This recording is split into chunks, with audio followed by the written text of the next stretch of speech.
Mr. President, the second supplementary question to you has been put by the Honorable Gungubele. The Honorable Gungubele. Thank you, Honorable Speaker. Thank you, Mr. President. I'm sure, Mr. President, you will agree with me that corruption needs to be suffocated before it suffocates our country. Having listened to you, it appears that from your response that a new decisive drive against corruption is in place. Now, Mr. President, take into account that doubting Thomases will always be there, some justifiably so. What mechanisms will be at the disposal of South Africans as a tool of comfort in ensuring that this game changer is being implemented and the progress is there to see? Thank you, Mr. President. Thank you, Mr. Gungubele. The Honorable the President. Thank you very much. You look very different with that beard. It looks ugly. Honorable Mthembu, you are out of order. During COVID, I was tempted to grow a beard to look like you, but I thought it would be too gray. Now it makes you look a little older than what you are. Madev. Thank you very much, Honorable Gungubele. Yes, we need to take this moment as a turning point in our fight against corruption.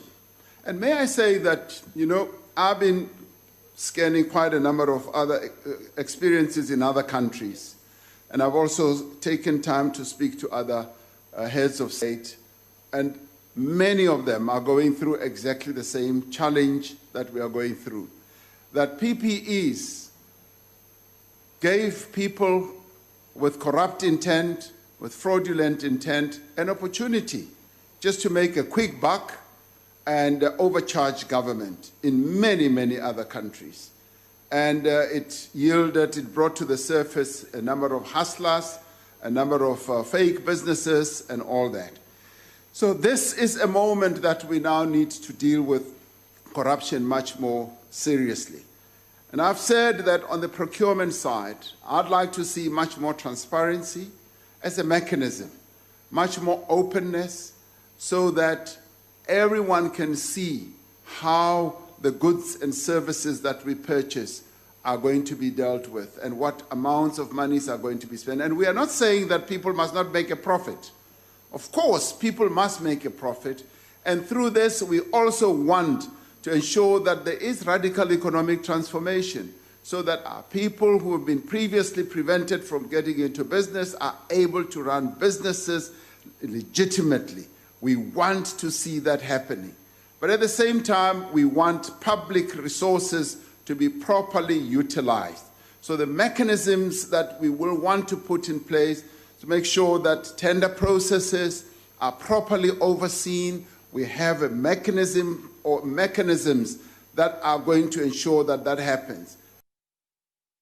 But at the same time, if there is any faltering along the line, the criminal justice system must be so well strengthened, so well capacitated that it is able to kick in and make sure that it deals with those who get involved in malfeasance. Now, our criminal justice entities have been shortchanged when it comes to resources. They don't have enough investigators. They don't have enough resources. And we want to resource them.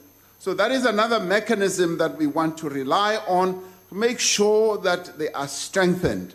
And if we can just do that, we will find that those who want to cheat the state will find it very, very difficult, because they will find that our institutions have been strengthened enough. For instance, we are now we're going to gravitate towards having an institution that will have investigative powers and capability, as well as prosecutorial powers when it comes to commercial crimes. What used to be called, yes, the scorpions in the past, that is what the moment we have now of dealing with commercial malfeasance and corruption now requires. We're busy looking at how we will be able to, yes, bring that back to life and make sure that you are investigated. The investigators immediately have the capability to prosecute so that there isn't a big interregnum in between where you investigate and thereafter, much longer, you then rely on prosecutors. So when it comes to cases of corruption, we are going to be much more focused. That is another mechanism that we are going to want to use. Thank you very much.